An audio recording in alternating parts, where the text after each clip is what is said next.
Everyone, आज हम लोग अपने ECHIS पेपर 301 के यूनिट 1 को हम लोग देख चुके थे, meaning of research, selection of topic. आज various method of historical research देखेंगे। इसी को हम लोग कहते हैं मेथडोलॉजी। हम इस टॉपिक को आज कवर करेंगे। ये जो मेथड्स है या मेथडोलॉजी है, ये टोटली डिफरेंट है। दोनों वर्ड एक दूसरे से एकदम अलग है। जो मेथड है उसका मतलब होता है किसी टास्क को जब हम लोग परफॉर्म करते हैं एक सिस्टमैटिक वे में, तो वो मेथड कहलाता है, ठीक है। लेकिन मेथडोलॉजी जो होता है वो डिफरेंट होता है मेथड से। मेथडोलॉजी आपको नॉलेज प्रोवाइड करता है, ठीक है, मेथड्स के थ्रू या मेथड का स्टेप में ब्रेक करके, ठीक है। तो मेथड जो है वो मेथडोलॉजी का एक पार्ट होता है। तो दोनों सेपरेट एंटिटीज़ है, मेथड भी मेथडोलॉजी भी। सपोज़ मैं एग्जांपल से इसको ट्राई करती हूँ समझाने का। थोड़ा सा बेकार एग्जांपल होगा, बट फिर भी अगर आप लोग समझ गए अच्छी बात है। जैसे कि हम लोग पालक पनीर बनाने जा रहे हैं, तो हम लोग को उसका मेथड पड़ता है कि पालक को, ठीक है, जो भी वॉश करके उसको ग्राइंड करके रखना है, पनीर इधर तैयार रखना है। लेकिन जो मेथडोलॉजी है उसमें आपके नॉलेज का ये होगा, मतलब यूज़ होगा।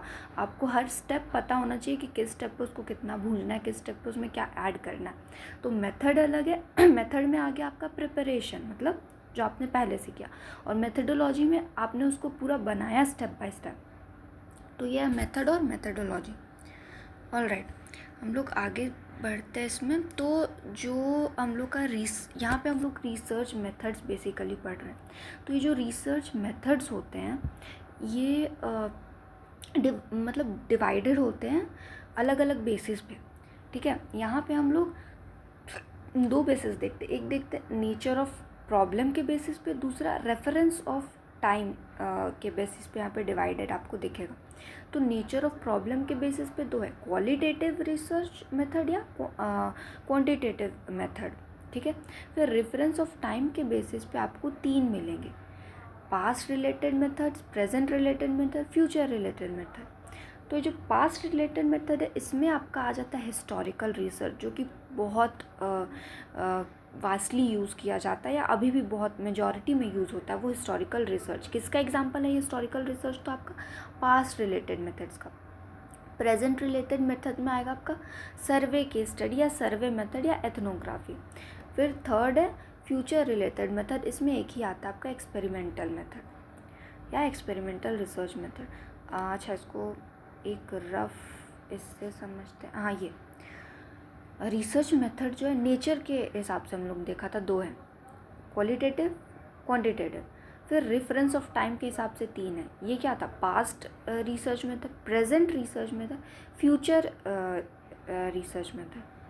तो जो पास्ट था उसमें हम लोग ने देखा था, हाँ, तो पास्ट रिलेटेड मेथड था research, present related, future related. तो पास्ट में जैसा कि हिस्टोरिकल रिसर्च मेथड आ गया, प्रेजेंट में आपका सर्वे केस मेथड या सर्वे मेथड आ गया, फ्यूचर में एक्सपेरिमेंटल रिसर्च मेथड। तो ये रफ से आप लोग को ये समझ में आ गया होगा रिसर्च मेथड का क्लासिफिकेशन। तो यहाँ तक आई होप क्लियर है। मेथड क्या है, मेथडोलॉजी क्या है, और कैसे क्लासिफाइड है, या जो भी हम लोग को डील करना है। अच्छा, अब हम लोग डील करेंगे, ये दो हो गए इंट्रोडक्शन, कोई बात नहीं, ठीक है। अब हम लोग हर मेथड को तो पढ़ नहीं सकते, बहुत सारे मेथड होते हैं। तो हम लोग तीन इम्पॉर्टेंट रिसर्च मेथड्स को देखेंगे यहाँ पे, ठीक है। हिस्टोरिकल, डिस्क्रिप्टिव और एक्सपेरिमेंटल, ये तीन इम्पॉर्टेंट है। और एक एक्स्ट्रा है जो कि प्रेजेंट सिनेरियो में यूज़ होता है, जैसे कि हम लोग ने देखा था ना ऊपर, अभी यहाँ पे ये देखिए हम लोग देखा था ये प्रेजेंट वाला में। ये तो पास्ट में हिस्टोरिकल हो गया और एक्सपेरिमेंटल आपका फ्यूचर में, प्रेजेंट वाले में सर्वे। तो ये एक एक्स्ट्रा हम लोग देख लेंगे, सर्वे वाला।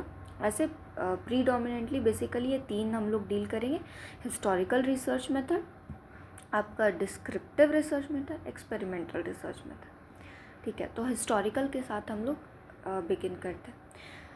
ये जो हिस्टोरिकल रिसर्च मेथड है इसको हम लोग यहाँ पे DR मैंने इसलिए लिखा है क्योंकि इसको डॉक्यूमेंट्री रिसर्च भी बोला जाता है। ऑलराइट, तो जो हिस्टोरिकल मेथड है एजुकेशन में, ये बहुत, मतलब मैंने बोला ना, प्रीडोमिनेंटली यही यूज़ होता है। यहाँ पे बोल रहा है कि हिस्टोरिकल मेथड जो है हमारे एजुकेशन सिस्टम में वो पास्ट से ग्रेटर एक्सटेंट में यूज़ हो रहा है, बहुत मेजरली इसको यूज़ किया जाता है, ये सबसे major used method of research है। ठीक है, हिस्टोरिकल मेथड जो है रिसर्च का, इसको डॉक्यूमेंट्री रिसर्च भी बोलते हैं, जैसे कि ऊपर मैंने बता दिया। अब हिस्टोरिकल रिसर्च जो है वो क्यों होता है, तो ये हिस्टोरिकल रिसर्च में भी आपको डिफ़ाइन करेगा आपको प्रॉब्लम का स्टडी, कि आपका प्रॉब्लम क्या है एजुकेशन में। ये जो हिस्टोरिकल सोर्सेस, ये जो हिस्टोरिकल रिसर्च मेथड है, ये कैसे रिसर्च इसमें कंडक्ट किया जाता है, तो ये हिस्टोरिकल सोर्सेस का यूज़ करते हैं। और इसमें मतलब बहुत सारे मतलब पास्ट रिसोर्सेस का यूज़ होता है, आपका रिकॉर्ड्स का यूज़ होता है इस मेथड में, जिससे हम लोग यूनिवर्सली जनरलाइज करते हैं प्रिंसिपल को या सोर्सेस टेक्निक को। अच्छा, तो ये आपका हो गया हिस्टोरिकल रिसर्च मेथड। अब इसका पर्पस क्या होता है हिस्टोरिकल रिसर्च मेथड का, तो सबसे पहला पर्पस कि ये क्या करता है, आपका एक क्लियर पर्सपेक्टिव आपको देगा। किस चीज़ का, तो पास्ट का और प्रेजेंट का। क्यों, क्योंकि प्रेजेंट प्रॉब्लम जो है वो तभी समझे जा सकते हैं जब आपको पास्ट का नॉलेज हो। ठीक है, present problem are understandable only on the basis of past. तो ये फर्स्ट पर्पस हो गया हिस्टोरिकल रिसर्च का। अब सेकंड क्या है, ये प्रोवाइड करता है आपको कल्चर के बारे में नॉलेज, या मतलब ये क्या बोलते हैं, रोल क्या है एजुकेशन का सोसाइटी के प्रोग्रेस में। तो ये कैसे पता चलता है, तो हम लोग जब पास्ट को खंगालते हैं या हिस्टोरिकल रिसर्च में ये करते हैं, किसी एक प्रॉब्लम को आइडेंटिफाई करके उस पर रिसर्च, तब हम लोग को ये सब पता चलता है कि कल्चर क्या है या एजुकेशन का रोल क्या है सोसाइटी में। तो ये आपका हो गया सेकंड पर्पस हिस्टोरिकल रिसर्च का। फिर हम लोग आगे बढ़ते हैं, थर्ड पर्पस क्या है हिस्टोरिकल रिसर्च का, ये आपको हेल्प करता है अवॉइड करने में, जो पास्ट में ऑलरेडी मिस्टेक्स हो चुके हैं उसको आप रिपीट ना करें, ये अवॉइड करने में आपका हिस्टोरिकल रिसर्च मेथड हेल्प करता है। वो आपको फ्यूचर एक्शन का एक पहले से मैप तैयार करके देता है, ठीक है, based on the evaluation of past experience. तो ये हो गया आपका थर्ड पर्पस हिस्टोरिकल रिसर्च का। फोर्थ है कि ये डेवलप करता है एबिलिटी टू लोकेट, एनालाइज और अप्रेस करना हिस्टोरिकल एविडेंस को, और लिमिटेशन समझना उस एविडेंस का। तो ये थे टोटल हमारे पर्पस हिस्टोरिकल रिसर्च के। पहला हम लोग ने देखा कि हम लोग को पास्ट का वो क्लियर पर्सपेक्टिव देता है। सेकंड, हम लोग को अपने कल्चर और एजुकेशन का क्या रोल है प्रोग्रेस ऑफ सोसाइटी में वो समझाता है। थर्ड, वो हम लोग को पास्ट में किए हुए मिस्टेक को दोहराने से रोकता है, इवैल्यूएशन देता है पास्ट एक्सपीरियंस से, और हम लोग का एबिलिटी को डेवलप करता है किस चीज़ के लिए, तो अप्रेस करने के लिए हिस्टोरिकल एविडेंस को, और लिमिटेशन अंडरस्टैंड करने के लिए उस एविडेंस का। तो एक बार शुरू से देख लेते हैं हम लोग ने अभी तक क्या देखा। सबसे पहले हम लोग ने मेथड समझा, मेथोडोलॉजी का डिफरेंस। फिर क्लासिफिकेशन देखा हमने रिसर्च मेथड का। तो रिसर्च मेथड में नेचर के अकॉर्डिंग 2 था, qualitative quantitative, reference of time के अकॉर्डिंग 3 था। प्रेजेंट रिलेटेड मेथड रिसर्च का, past related, present related method और फ्यूचर रिलेटेड मेथड ये रिसर्च का। इसमें हम लोग क्या देखें, प्रेजेंट में हिस्टोरिकल रिसर्च था, जो कि हम लोग अभी हिस्टोरिकल रिसर्च मेथड के साथ डील कर रहे थे पास्ट रिलेटेड मेथड में। फिर प्रेजेंट में सर्वे वाला है, फिर फ्यूचर में एक्सपेरिमेंटल वाला है। तो हम लोग ने फिर हिस्टोरिकल रिसर्च में देखा हिस्टोरिकल रिसर्च मेथड क्या है, उसको डॉक्यूमेंट्री रिसर्च भी बोलते हैं।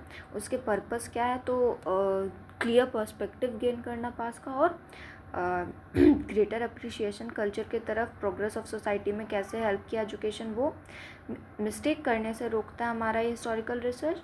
हम लोग को एबिलिटी डेवलप करता है लोकेट, एनालाइज करने का, and appraise historical evidence to understand the limitation of this evidence. तो ये हो गया। अब हम लोग देखेंगे, हम लोग ने पर्पस देख लिया, हिस्टोरिकल रिसर्च मेथड देख लिया। अब हम लोग ना इसके टाइप्स को देखेंगे, हिस्टोरिकल रिसर्च के टाइप्स के साथ डील करेंगे। सो टाइप्स में सबसे पहला बिब्लियोग्राफिक रिसर्च, फिर है लीगल रिसर्च, फिर है studying the history of ideas, फिर हिस्ट्री ऑफ इंस्टीट्यूशन और ऑर्गेनाइजेशन। आई थिंक 4 ही है, हाँ ठीक है।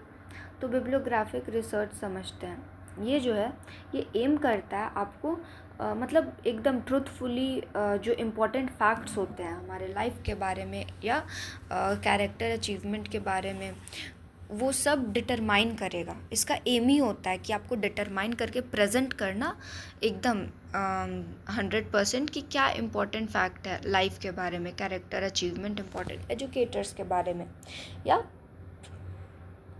उनके लाइफ में क्या वो इम्पोर्टेंस था कैरेक्टर का, अचीवमेंट का, वो सब। अच्छा, लीगल रिसर्च मेथड जो है ये सबसे इजी है समझना। जो लीगल रिसर्च मेथड होता है ये एम करता है जैसे कि होता है ना कितने सारे इंस्टीट्यूशन, रिलीजन बेस्ड इंस्टीट्यूशन खुले होते हैं, कास्ट बेस्ड स्कूल खुले मतलब इंस्टीट्यूशन ही खुले होते हैं। और फिर सेंट्रल गवर्नमेंट अपना खोला रहता है एजुकेशन के रिगार्डिंग, जैसे स्टेट गवर्नमेंट का के द्वारा स्कूल खोले जाते हैं, गवर्नमेंटल स्कूल। सेंटर भी कई कई गवर्नमेंटल स्कूल खोलता है। तो ये जो लीगल रिसर्च होता है इसका एम ही होता है स्टडी करना लीगल बेसिस एजुकेशनल इंस्टीट्यूशन का, जो कि run by different religion, caste, relation, मतलब सेंट्रल और स्टेट गवर्नमेंट भी रन कर रहे हैं वैसे इंस्टीट्यूशंस को।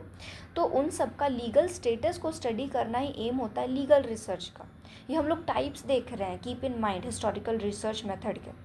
तो इसमें और क्या है, इसमें और ये है कि आपका जो लीगल रिसर्च है ये ठीक है इंस्टीट्यूशन का वो बेसिस जो भी है लीगल बेसिस वो स्टडी करेगा, साथ साथ में आपका लीगल स्टेटस क्या किसका देखेगा, टीचर का, स्टूडेंट का, एडमिनिस्ट्रेशन का।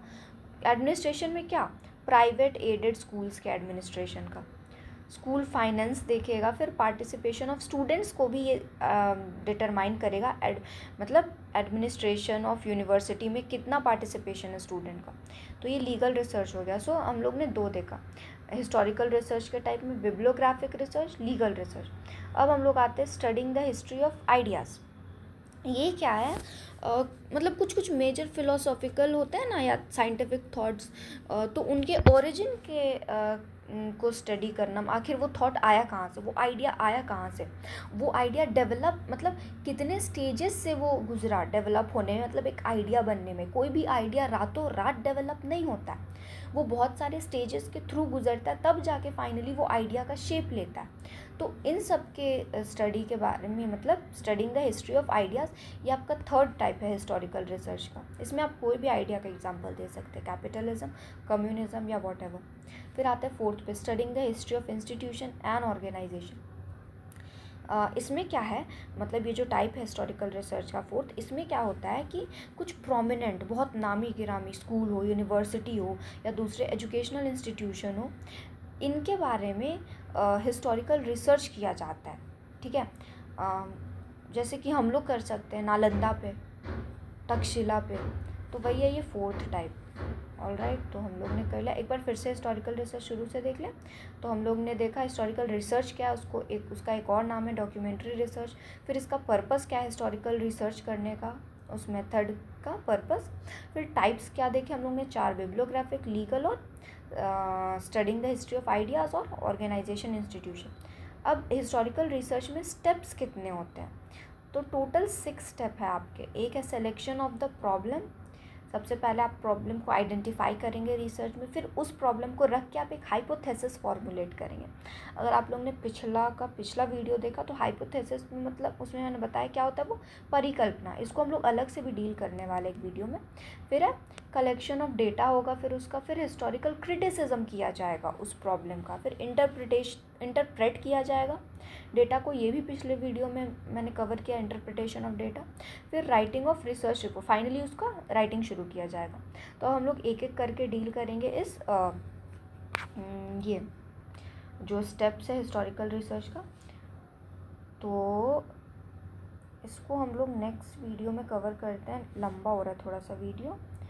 सो हम लोग ने हिस्टोरिकल रिसर्च ऑलमोस्ट डील कर लिया।